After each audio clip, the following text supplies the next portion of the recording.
Jim Donovan breaks down what the Indians got for the pitcher who broke the league's COVID rules. Back in class, we're inside a local school as students begin the year with a whole new kind of education. Online accountability. Schools offering virtual learning show us how they plan to make sure students log in and complete their work on time. That should have been the first real red flag for us. Too good to be true? 3 things to watch out for so you don't get scammed when you book your next trip. No mask, no argument. The CDC warns people not to confront those who refuse to cover their faces. Wear a mask. It's a sign of respect. Thank you. Awards and masks, calls for justice, costume changes, the biggest moments from a whole new kind of VMA show. What's new starts right now. And now, live from WKYC Studios, this is What's New. Hi, everybody. Welcome into the Monday edition of What's New. Yes, your TV, it's working just fine. It's 5 p.m., not 5 a.m. I am Dave Chudowsky. A lot of people had to check their watch real quick, Dave. I'm Romney. Smith, Jay, and Betsy have the day off. And yes, it is 5 p.m., even though you're used to seeing Dave at 5 a.m. So good to have you with us today, Dave. Well, it's so good to be with you. Thanks for having me. And I'll tell you what, we have big news to get to right off the gates here. Developing right now a major trade for the Indians, sending ace pitcher Mike Clevinger to San Diego in a 9-player blockbuster deal. Let's get right out to Jim Donovan now. Jimmy, what a day for the Tribe, and really not a surprise Clevinger's heading out of Cleveland.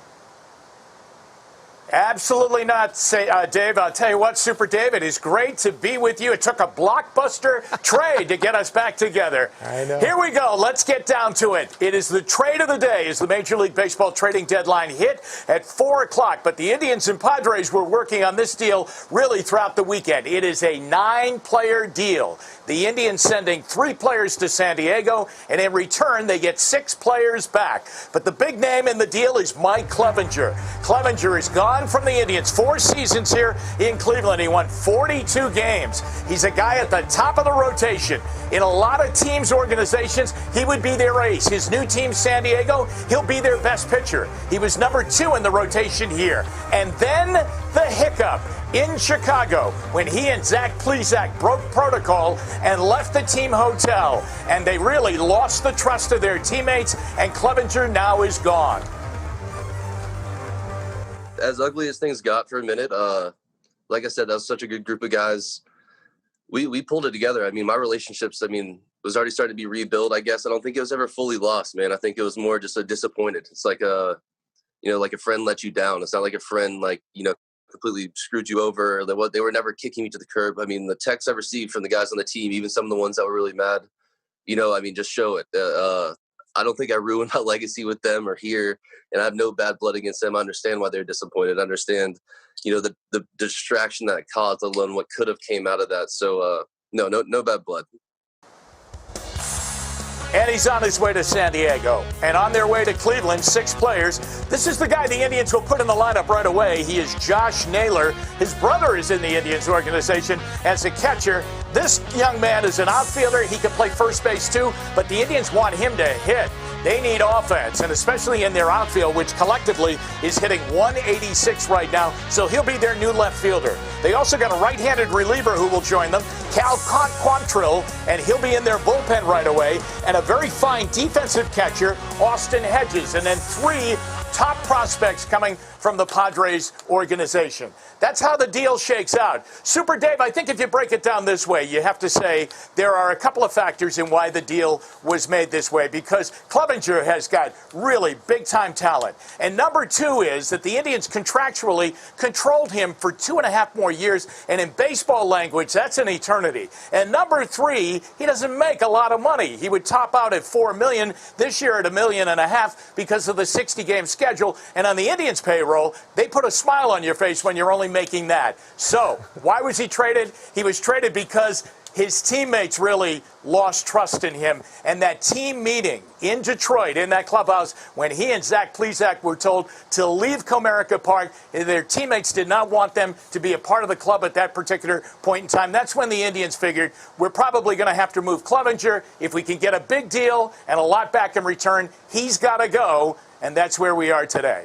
Hey, Jimmy, that was going to be my first question to you. Do you think he would have been traded had he not lied to his teammates? You answered that. So I ask you this then. Do you think they got enough back? Because I know a lot of fans wanted a bigger name that could help them more so this year. It seems like they got a lot more talent for the future.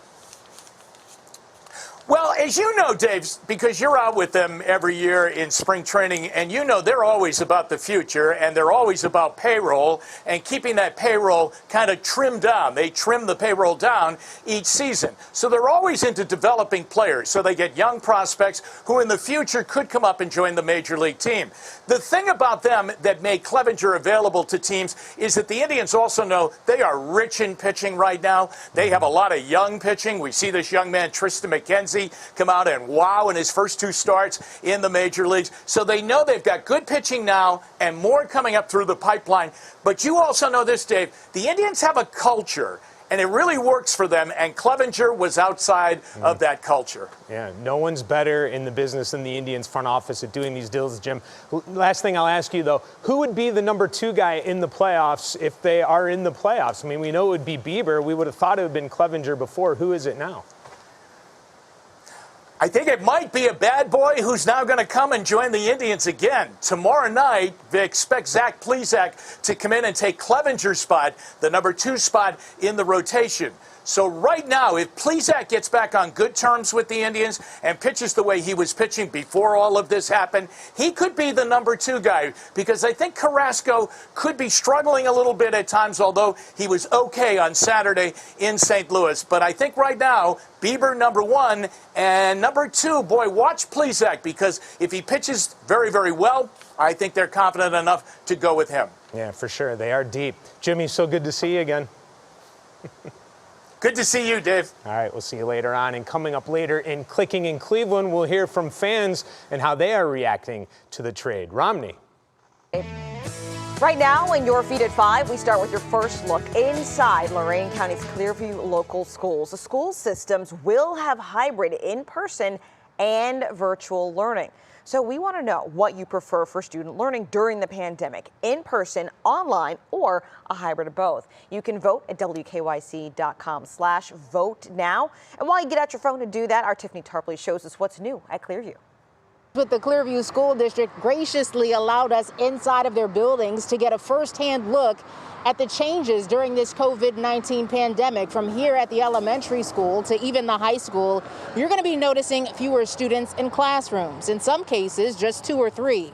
The cafeteria in the high school has assigned seating with 2 students per table. You'll see similar spacing among the younger students as well. During recess, students get a mask break. It is definitely a different start to a new school year, but one teacher, staff, and students have been looking forward to. It was a little nervous yesterday. It almost seemed like Christmas Eve. Couldn't sleep. But so far, so good. I mean, the kids are responding well. They're excited to be back. So, yeah, the teachers are excited. We're doing okay. Clearview Local Schools is using a hybrid model for learning. That means depending on the student's last name, that will determine which 2 days they are in the classroom. Of course, there is also the virtual only option. In Lorain County, Tiffany Tarpley, 3 News. And as we continue to talk about back to school, for the students going virtual, many are wondering, how will the school know if students are actually participating in class, and what happens if they aren't? Well, attendance for school will be a combination of face-to-face virtual check-ins, tracking assignments turned in online, and perhaps participating in an interactive element in the Zoom or the meetup, or watching a recording of the class. If a student misses a class or 2, there are steps that each school system has created to find the student, keeping in mind it doesn't always mean they're skipping class.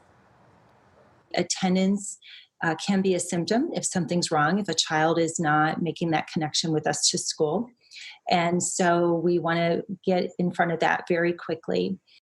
That was a superintendent from Bay Village Schools. The one thing all school districts I spoke with say about the teachers themselves is that it's important for them to reach out since they deal with them on a day-to-day basis. And that's the first step before they have to elevate it to the administration. And Dave, I think that's so important because it really makes it a personal connection because the students know their teacher. They might not always have a daily interaction with an administrator who's at a higher level. And also keep in mind, it could be something small like, hey, my internet glitched and I missed my English class. Not necessarily that I was skateboarding and just skipping class altogether. Also, tonight on What Matters Most, I'm going to go a little bit deeper into how the systems handle cases of repeated absences on purpose if it's not a one-time thing. Dave, I know your kids are in school. They would never skip school. I know that, clearly. But what would you think if a teacher said, hey, your daughter wasn't in class today? No, and if they skip school now, they're in a lot of trouble because their teacher is their mom. Oh. And I'll tell you, and then I'll back her up as well. There you go. I'll tell you the thing about this, Romney, that makes it so difficult is a lot of people want answers, but we don't even know all the questions yet. And right. My kids went from thinking they were going to go back to not. They're virtual for 9 weeks right now. So it's just a difficult situation. And we're just going to have to try to figure it out as we go along. It really is. And in the poll right now, you see a mixed bag as well. Most of you, about 55%, saying you prefer online. In school, 37%. Very few of you saying a hybrid. So that's interesting. We'll keep checking back in with that poll. All right now, let's take a look at where Ohio stands with new coronavirus cases. There were 895 new cases reported in the past 24 hours. That's below the 21-day average of 1,020 cases. And there were 10 new deaths reported. That's also below the 3-week average of 22 deaths, and 59 people were admitted to the hospital. The average is 83, so we're heading in the right direction. Fans of actor Chadwick Boseman continue to mourn his passing on Friday. And his death is shedding new light on the condition that took his life, colon cancer. One big misconception is that the disease only affects older people. Well, the reality is that colon cancer isn't restricted by age. New guidelines say screening should begin at age 45, and early detection has actually led to a decrease in cases among people over the age of 55. But among younger people, well, that's where things are a very different story. We have also seen almost a 50% increased risk of developing colorectal cancer in patients under the age of 50. And while there are a few ways to screen for colon cancer, colonoscopy is currently the only way to both detect and prevent colon cancer. Doctors say the recommendations for getting a screening applies to all genders and ethnicities. And just to get an idea of what Chadwick Boseman meant to his fans, this tweet offering a tribute to the late actor on his official Twitter account is officially the most liked tweet of all time. So we just checked about 20 minutes ago. It had 3.1 million retweets and 7.5 million likes. That's like the population of Los Angeles, Chicago, and Austin, Texas combined, clearly showing how many people were caught off guard by his death, but how many also appreciate his incredible skill and talent. Dave, I think a lot of people were caught off guard because we didn't know he was fighting this battle privately, which of course he's entitled to, but that's why so many people said, wow, we had no idea. But if you look at the movies that he made, he actually got thinner and thinner. And I, like many people, thought, oh, he's just changing weight because of the roles he was playing. Yeah. No clue that he was actually dying of cancer. Yeah, had no idea what a talent he was. And I think, too, looking back at it, he's one of those actors and someone you see on TV where you just want to get to know him because he just seemed like such a great guy. And what I also found amazing, too, is he died on Jackie Robinson Day on Friday. That was 7 years after portraying the Pioneer Hall of Fame baseball player in the movie 42. I still can't get over that. Dignified even in death. Amazing. Wow, okay. Well, moving on, vacation alert. The new way con artists are targeting people who are just looking to get away without breaking the bank. And later, the latest text messaging scam that has a lot of people becoming victims. We'll tell you how it works and what to watch out for. And Jason is in for Matt, who's on dad duty. Jason, what's coming up in the forecast? Hey there, Romney. Well, today was an absolutely beautiful day, and we are on tap to see another one. However, the long-range forecast just called for a high temperature in the 60s. I'll let you know exactly when we return.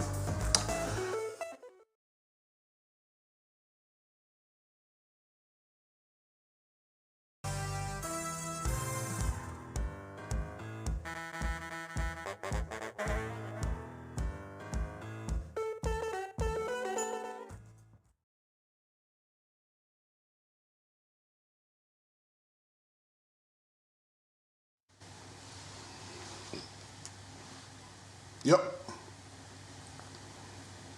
Hey there, 1, 2. Oh, oops. It would help if I actually put on the mic, right? 1, 2, 3, 4, 5, 6, 7, 8, 9, 10.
This Money Monday, we take a look at the most popular home rental site in the world, Airbnb. So many people use it all the time to find deals cheaper than hotels. Absolutely. But Airbnb is also a prime spot for scammers. 3 News consumer investigator Danielle Serino shows us how even the most seasoned vacationers are getting duped. This is what lured travel bloggers Nick Wharton and Doris Swift to Lisbon, Portugal. Known as the goats on the road, they've been booking their travel on Airbnb for years, yet still came a click away from getting scammed. I think it would have been about half of all the places we had seen on Airbnb from the price range. That should have been the first real red flag for us. But yeah, blinded by the price. For less than $800 a month, they found this apartment on Craigslist. The scammer even insisted they do business on the Airbnb site for safety. But the link they were sent, not Airbnb at all, despite having the name in the URL. The biggest tip-off, the exact address where the property was, which Airbnb doesn't show until after you book to protect the owners. We both decided to do a Google search, so we went and said Airbnb scam, and we put in the exact URL, and a bunch of comments came up. One of them had written that they lost $60,000 or something. What was it? Yeah. There are at least 2,700 malicious websites that these bad guys created. That threat security expert gave us a rare glimpse into the dark web to show us how it's done. One set of criminals sets up a fake URL platform like this to sell to other thieves who want to post fake listings. Here you see 95 fake properties and their status. If this person was invoiced or just inquired about a listing, it shows the leads, it shows traffic to their site. But that's not the extent of the thieves' handiwork. Because I had gotten an email stating that they had $129 taken out of my account for my trip. A trip to this $40 a night apartment in Indonesia that she didn't take. And Barb's one of many people we found who paid for someone else's rental after their accounts got hacked. They had my account under somebody else's name in another state, but I said, you guys took the money out of my account and you better fix it soon. Which they did. Cyber experts say the hacking likely came because Barb reused a password from another account and the thieves bought it on the dark web. For the fake listings, simply never stray from Airbnb's site. And one more tip. When you're dealing with your bank, when you're dealing with credit card companies, have an old computer or an old tablet that you just do financial transactions on. No browsing, no email. This way you can stop any type of scam that might come your way. Airbnb sent a statement which reads in part, "We will never ask for payment outside our site through email or a third-party booker." We have more of their tips on our website, WKYC.com. I'm Danielle Serino, 3 News. All right, Danielle, thank you. Boy, can't be too careful. Anyway, that has me thinking of weather and getting out and enjoying it here before the summer is over, Romney. Talking about the end of the summer, Dave, I actually have been wearing jackets recently because we are clearly out of the 90s and we're flirting with the 70s on a more consistent basis. And Jason keeps laughing at me when I put on my jacket for anything under 70. Like I am now, right? Yeah, it sure does. I know. You know what, Dave? We can certainly tell that she's not from Ohio because everybody is tweeting back at me and saying, "Oh, I can't wait until fall because it's been so warm out here." But you know what? That's all right. Hey, good evening to you guys and good evening to you at home. Hopefully today was a really good day and hopefully you got a chance to go outside. I know one person who has been outside over the last 24 hours, and that is one of our viewers, Leanne Campbell, over in Akron. She took this beautiful shot of some of the sun as well as some of the clouds that were moving across Akron here within the last 24 hours. Thank you so much. She used the WKYC app. You can too. I'd love to use your weather pictures. You can upload them via the app. It's the second option that is on there. So if you may have noticed, the sun has started to go down a little early. And starting today, we are going to see the sun actually go down before 8 o'clock. So tonight is the last time we will see the sunset after about 8 o'clock. And then you'll notice that the day length has been getting shorter and shorter. So today only had about 13 hours and 10 minutes of daylight. In a week, we're only going to have about 12 hours and 49 minutes. And then in 6 months, can you believe it? We're going to be in the middle of February where we're only going to get about 11 hours of daylight. All right, temps right now across the region, we're still pretty mild, 77 here in downtown Cleveland, 81 in Norwalk as Ashland, and you may have noticed that the humidity is slowly starting to creep up. Tomorrow, we're going to have dew points in the 60s and then 70s by Wednesday. Then we're going to have some storms that are going to push across our region and give us cooler weather. All right, as far as storms right now, we're not seeing anything pop up on the radar. A much wider view across the Midwest. We do have some clouds to our west, and some of those clouds are going to slowly be approaching our area, but we are not going to be seeing any precipitation. National Design 1 hour by hour forecast. So for the majority of you, will be dry. I can't rule out the possibility of a quick shower for those of you in inland communities like Canton and Dover, but I do think any showers that we do see will be very quick, and we won't see very much across much of Northeast Ohio. Tomorrow morning, we're going to start out with temps in the low 60s, and then by the afternoon time, it should be another gorgeous one, as we'll see mostly sunny skies, and temps will be in the middle 80s, and then start noticing all that cloud cover starts moving across our region, and Wednesday ends up being our next shot at seeing some rain showers. Universal Windows Direct 7-day forecast. So speaking of Wednesday, we'll only top out in the low 80s and then 84 by Thursday. Cold front comes through, and then look what happens. We're only talking about a high on Friday of 72 degrees. And Dave, this time next week, we are talking about temperatures in the upper 60s. Yes, for Tuesday and Wednesday. Tuesday's high temperature only 69. Brr. What? Oh my goodness. All right. Jason, thank you. Coming up, the new text message scam that has people talking. How to avoid becoming a victim when we return with Clicking in Cleveland.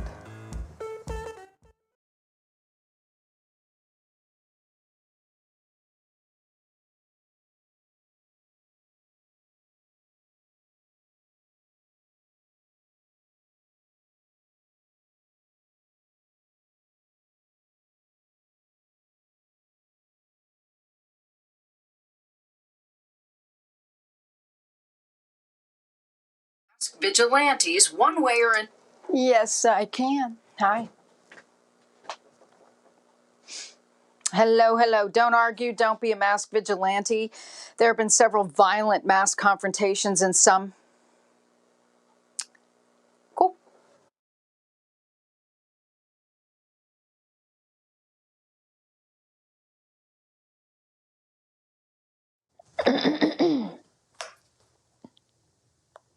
Yes.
Welcome back. If you're like us, you're always on social media, so it's time to see what's clicking right now in Cleveland. For that, we are joined by our digital anchor, Stephanie Haney. Good afternoon.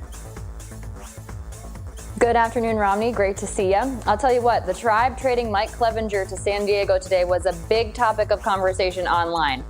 Roxanne DeMaza is not happy about it. She said, every time we get a team with possibilities, the owners sell or give it away. Michael Camino agrees with the giveaway part. He called the players the Tribe got for Clevinger a boatload of mediocrities. He said the Padres general manager should go to prison for grand theft over this deal. But Larry Klein is good with it. He says he loves the trade and he wants to welcome the new players to Cleveland. A big thumbs up from him on this. There's a new texting scam you need to watch out for, and it's tied to package deliveries. Watch out for a text that says someone has a package delivery pending for you from a while ago. If you click the link, it'll either send you to a website that looks legitimate and asks for your personal information, or put software on your phone that lets scammers get your private data. I got this text twice myself in the past week addressed to Darlene. Especially now when we all have so many deliveries coming because of COVID-19, this could easily trick someone. So now you know, and you won't be tricked.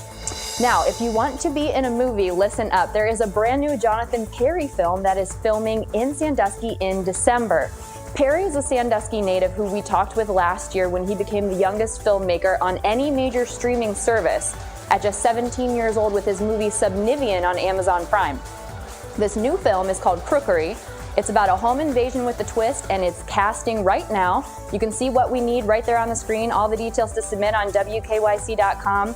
This is very exciting news for the Ohio entertainment industry, Romney. This is really the first sign of life we've seen for the film industry here in Ohio since we've been in this pandemic, and it is happening here, and it is happening soon, and that is a great thing. Absolutely, certainly love that, and I think a lot of locals also wanting something to do say, hey, I can participate. I'm fit. I'm in that age range, and then they can also be in a movie. It's a great story. Why not? That'd be a great thing to do with our free time right now. Absolutely. Cool. Thank you, Stephanie. New at 5:30, the CDC's new guidelines for businesses as it relates to people who don't wear masks. Why it's raising more than a few eyebrows today. Dave? Plus, what the pandemic means for some big events in Cleveland's future. My conversation with David Gilbert from Destination Cleveland and the Greater Cleveland Sports Commission. And Brad Pitt may have a new girlfriend, and the situation is a little complicated. I'll explain.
Listen to the mic. 1, 2, 3. Oh, there's a shadow.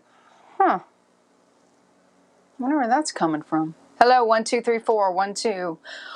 1, 2, 3, 4. Hello, hello, hello, hello, hello. I'm going to move that light.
And now, live from WKYC Studios, this is What's New. Welcome back to What's New at 5:30. I'm Romney Smith, and no, don't adjust your TV. That is Dave Chudowsky on the 5 p.m. show instead of the 5 a.m. show. Hey, Dave. Yeah, hey, Romney. That's right. I was not traded from the 5 a.m. It's just one day, okay? I'm not Mike Clevinger. Jay and Betsy are off today, so you and I are in. It's been fun so far, and I've been here for almost a year, and I think this might actually be our first time co-anchoring together. It is, and I'm enjoying it. You do a fantastic job. You really do. Oh, do you? I'm so used to waking up and watching you. It's nice to work with you in person. All right, our top talker at 5:30, the continuing debate on face masks. Many are down to wear them, others not so much. But now the CDC, the Centers for Disease Control and Prevention, they're weighing in, and they're out with some new guidance for employers and workers about how to deal with people who just flat out refuse to wear one. Our senior health correspondent, Monica Robbins, joins us now. And Monica, what's the bottom line with people who don't want to wear them? Don't argue.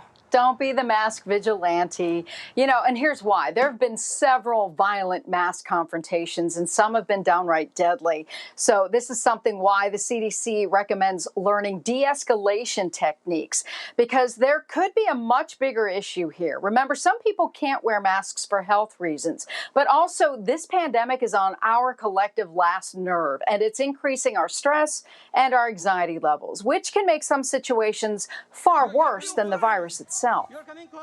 Shaming doesn't tend to work no matter what shaming's about. People are stressed. And when you're stressed, you get more irritable. You don't sleep as well. You get shorter with people. Anything you can do to try to lighten the mood a little bit, I feel helps.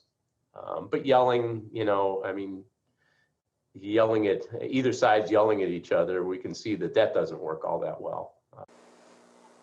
And pulling out your phone to get video is, come on, challenging people. And that can be instigating and cause even further problems. Bottom line, it is science as to why we are wearing masks, but we need to do a better job at educating people instead of demeaning them. And this has a lot to do with control, too. We can't control how long this pandemic is going to last, but we can control our behavior. And maybe it would lift our moods just to take some time to be civil to one another, Romney. I completely agree. And you brought up a really great point that you don't always know visually if a person has a health or medical condition that might prevent them from wearing a mask. When we say that, sometimes people wonder what condition. Could you name one or two for us?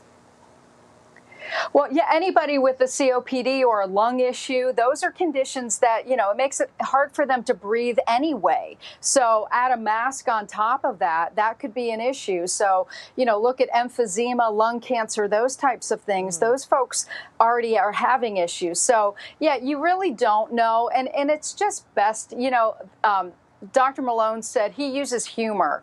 He'll say to someone, I look so much better with a mask than without one, I like that. And I can tell you as you, Dave knows me, he'll tell you I'm a rebel at heart. So if you tell me not to do something, I'm going to do everything in my power to do it. So I think a lot of Ohioans, especially Northeast Ohioans, are with me on that one. But I like your advice. A little kindness goes a long way for everyone to chill out. Thanks, Monica. Yeah. I do indeed. That is very true. Okay, I'm over here in Studio B. This is where I hang out in the mornings. Now we're going to head over to Studio A, where Russ Mitchell has a look at the day's other big stories. Russ, great to see you. It is good to see you, my friend. We begin with some sad news this afternoon. We now know the identities of 4 found dead in Shaker Heights over the weekend. The bodies of John and Regina Tobin and their teenage children, Graham and Natalie, were found in their home in the 18,000 block of South Woodland.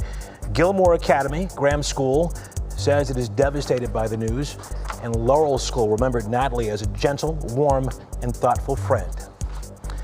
Tower City Cinemas is closing for good. The theater has not been in operation since the pandemic closings back in March. Now its lease has expired, and owner Cleveland Cinemas has decided to shut it down. The theater first opened 30 years ago and was the longtime home of the Cleveland International Film Festival.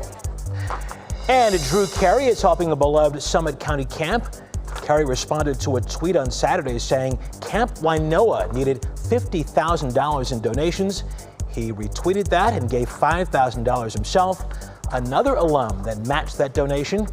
Carey, by the way, was a counselor at that camp. There he is.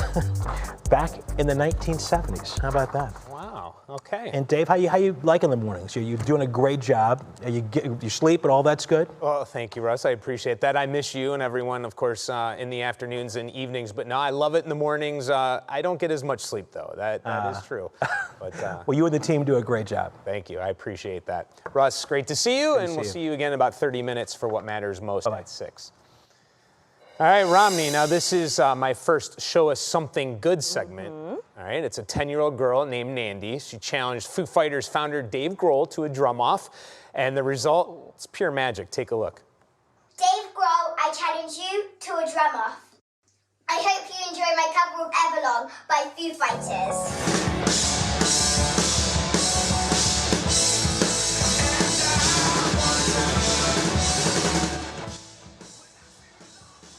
Wow, and lo and behold, Grohl responded in a post borrowing his daughter's, now I say that again, borrowing his daughter's drum set and thanking Nandi for the inspiration and throwing the gauntlet down.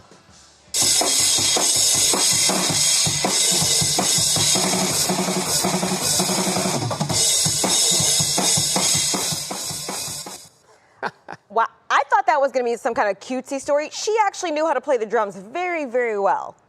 Outstanding. And I'm going to tell you, when I saw this in the rundown, okay, I went and Googled, because I had never heard of her before, Romney. I don't know if you have, and I feel silly that I haven't, but if you go and watch her videos, very impressive stuff on YouTube. I think I might have to have my daughters check it out, but very talented. But the question is, would you get your daughters a drum set? Drums. I don't know. Probably not, just because I wouldn't want to hear them. I was going to say, I think you might get even less sleep at night. Yeah, all right. Thanks, Dave. Yep. So what you missed from a very different, some would even say strange, MTV Video Music Awards last night. We have a recap for you and the big moments coming up. And Jason in with the weather. How we looking outside, my friend?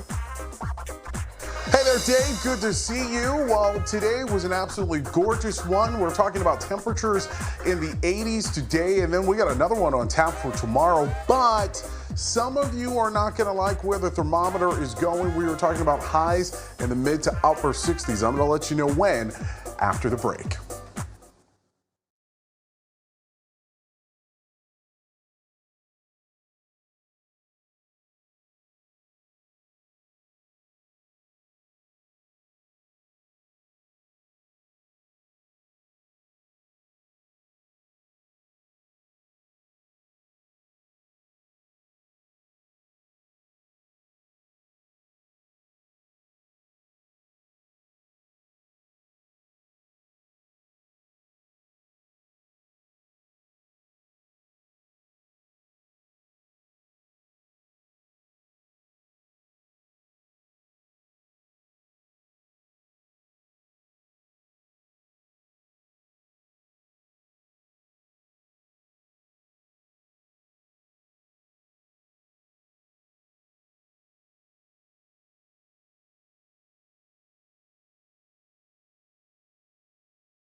And we are back on What's New, and it is time to get a check of the weather right now. That's right. The weather is clearly different today, but we're not saying goodbye to 80-degree temperatures just yet. Jason Fraser joins us live with details. Good afternoon.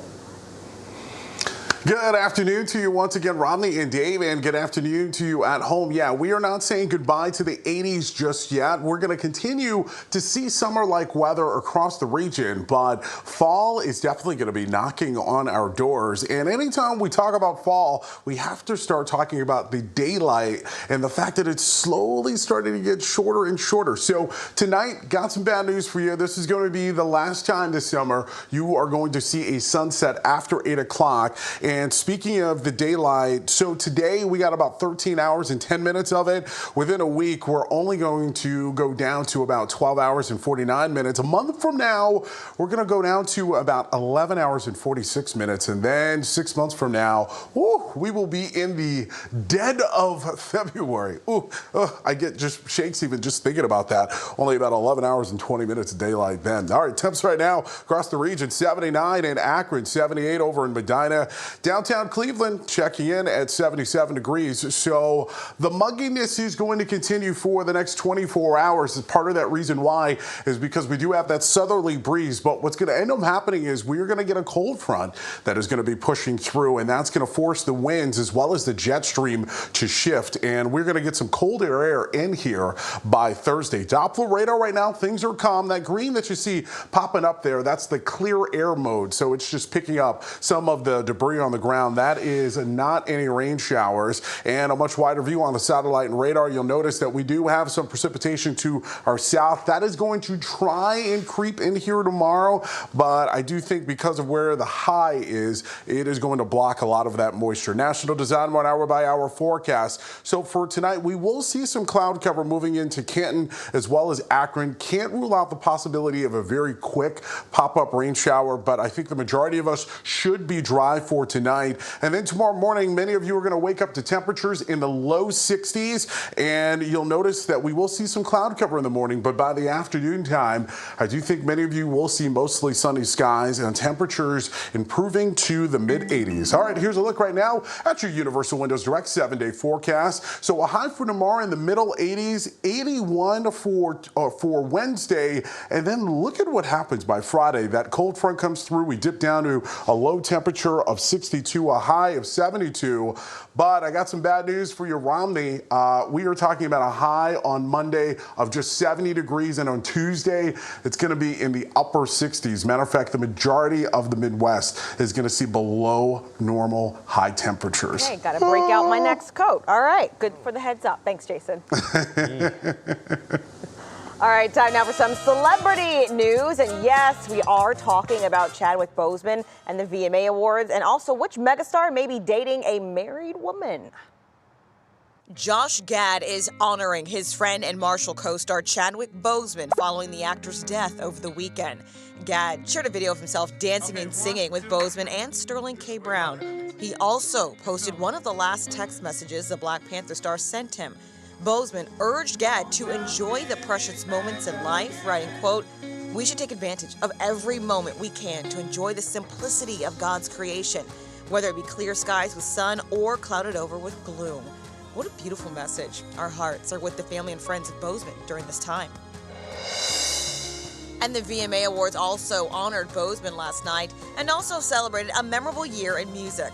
Overall, Lady Gaga dominated both the awards and the style game, showing off several masks with, of course, coordinating outfits. She also took home 5 Moon Men. The night's other big winners, K-pop group BTS. That shouldn't surprise anyone, though. They are literally on top of the world. And is Brad Pitt off the market?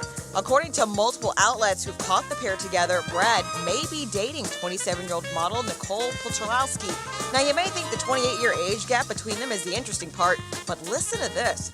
Apparently, the model is still married to her 68-year-old husband, German restaurateur Roland Mary. Now, Chudowsky has a 7-year-old son with him, so we're going to guess that things may be a little complicated if these rumors are true. Now, here's the thing, Dave. I don't get into other married people's business, so if she's married, that's fine. If he wants to date her, that's fine. They are 2 grown people making their own decisions. Romney, I'm just going to say this. I have weighed in on opinion all throughout the show, but from my sports background here, it's 4th and 1, and I am going to punt. All right? Certainly an interesting story. We'll just have to see what happens with that one. Thanks, Yes, Dave. we will. All right. Let's move on. Where does Cleveland go from here after a pandemic wiped out millions of dollars in the economic activity from tourism? The signs of hope from the top guy when it comes to bringing in visitors. That's next. You don't want to miss this. And coming up at 6 on What Matters Most, the changes coming to your paycheck that will make it look bigger, but why that's an illusion. And time now for our pop quiz question. How did former Indians owners Dick and David Jacobs earn their fortune? Was it banking, real estate, or snacks and concessions?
The answer now to our pop quiz question, how did former Indians owners Dick and David Jacobs earn their fortune?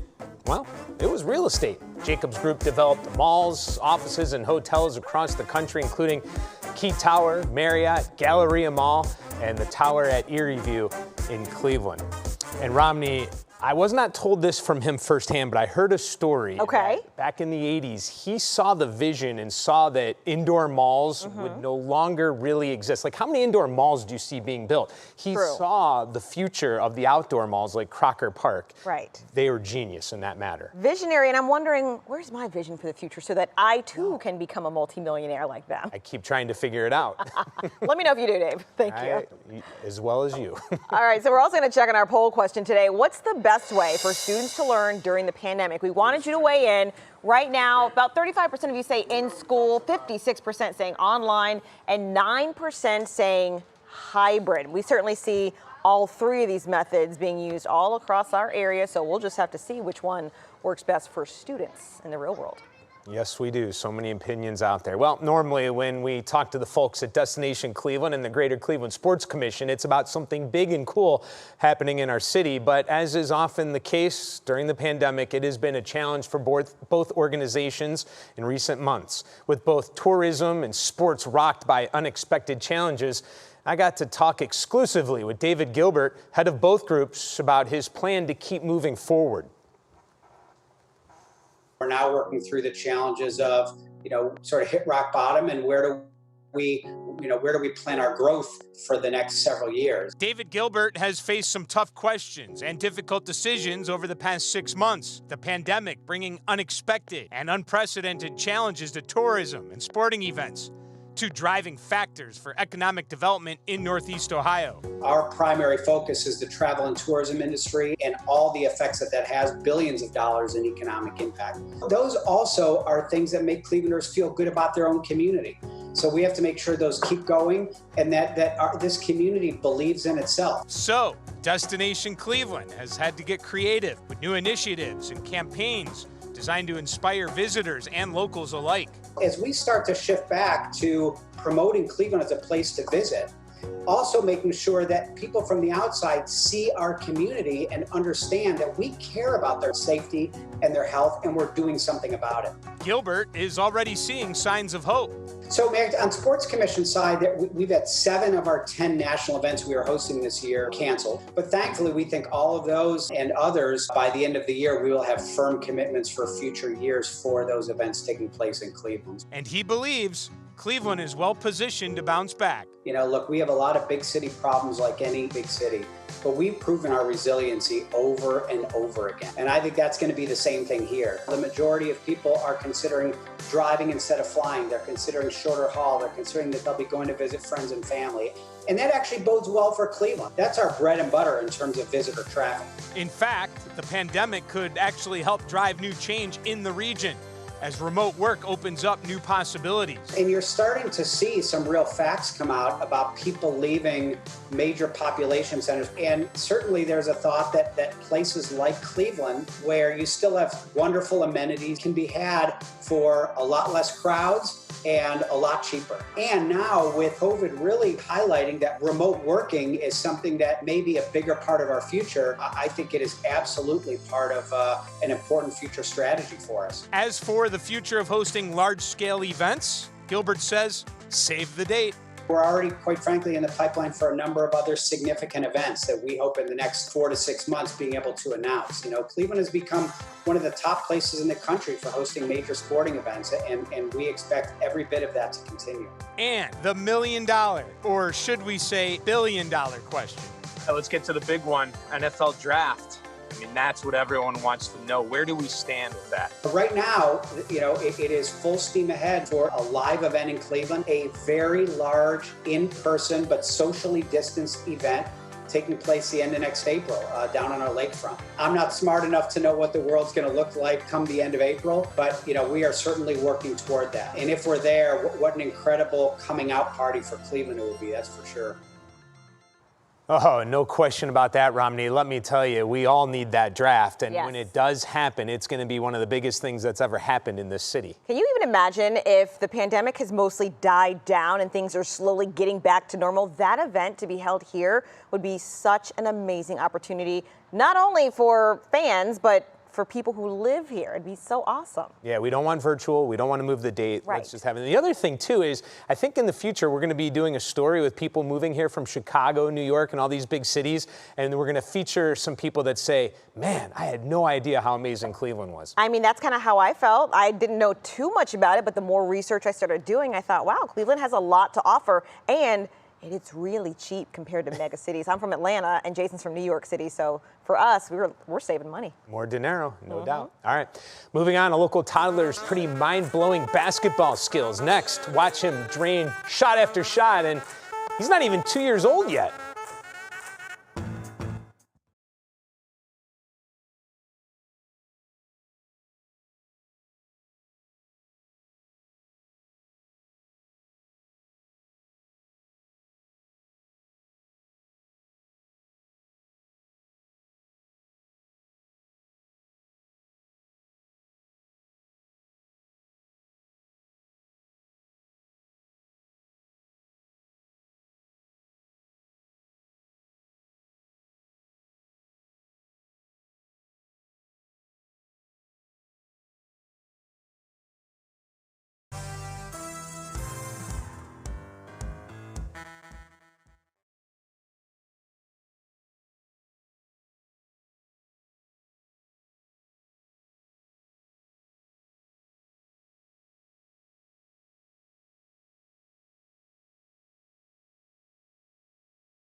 Okay, our Worth the Watch today is some of the coolest and cutest video that's been getting a lot of attention online since this weekend. Check it out.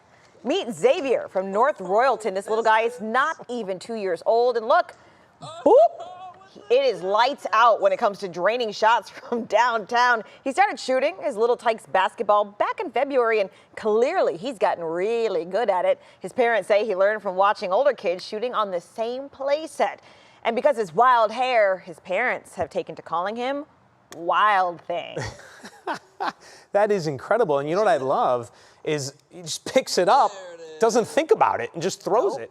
If he can continue that same skill set and grow another, 6 feet, he's going to be good to go. My goodness. I'll tell you, from the free throw line, LeBron James could have used his help. I wonder if LeBron has seen this video, because that kid's got some promise. I love it. Just keeps going after it. High five. Look at him. He knows he's got skills. My nephew can actually do that. He's older, but boy, when they get in a zone, Romney, it's that mythical place called the zone we love. It is. It is. Well, thanks for watching What's New. I'll see you again on Wednesday back on 3 News Go. Dave, it was so great to have you with us night side, but we know you're going back to the mornings, but we loved having you here. What matters most with Russ and